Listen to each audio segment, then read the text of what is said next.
सन्माननीय अध्यक्ष महोदया, मी मुंबईतले कोळीवाडे आणि गावठाण याच्या संदर्भामधला महत्त्वाचा प्रश्न या ठिकाणी मांडू इच्छिते आणि केंद्र सरकारचं या माध्यमातून लक्ष जे आहे ते वेधू इच्छिते।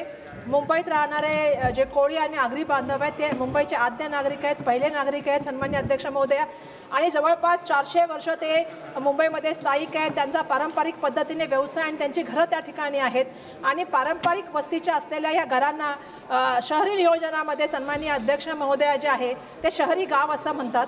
मला या ठिकाणी महत्त्वाचा मुद्दा हा मांडायचा आहे की मुंबईमध्ये 189 गावठाणे आणि 36 कोळीवाडे आहेत, पण दुर्दैवाने जो मुंबईचा विकास आराखडा झालेला आहे त्याच्यामध्ये फक्त 52 गावठाणे आणि 22 कोळीवाडे जे आहेत त्याच्यामध्ये समाविष्ट करण्यात आलेले आहेत। आणि प्रशासकीय दुर्लक्षामुळे काय झालं आहे, त्या ठिकाणी जे आहे ते कोळीवाडे जे आहेत आणि गावठाण आहेत त्यांना झोपडपट्टी पुनर्वसन प्रकल्पाच्या अंतर्गत जे आहे त्याचा सर्वे चालू आहे। यालाच आमचा महत्त्वाचा जो आहे तो विरोध आहे। भूमिपुत्रांना आणि तिथल्या असलेल्या आद्य नागरिकांना जे आहे त्यांचे पारंपरिक हक्क जे आहे ते मिळाले पाहिजेत आणि म्हणून या शून्य प्रहराच्या माध्यमातून मी मागणी करू इच्छिते की मुंबईतले सर्व कोळीवाडे आणि गावठाणे यांची तातडीने मॅपिंग करावं, त्यांचं सीमांकन करावं आणि जो मुंबईचा विकास आराखडा तयार झाला आहे त्याच्यामध्ये त्यांना त्या ठिकाणी समाविष्ट करावं, जेणेकरून त्यांना कायदेशीर त्या ठिकाणी संरक्षण मिळेल आणि कोळीवाडे आणि गावठाण जी मुंबईचे आहेत त्यांना झोपडपट्टी म्हणून घोषित करण्याची जी प्रक्रिया चालू आहे तिला तात्काळ रद्द करावं। धन्यवाद अध्यक्ष।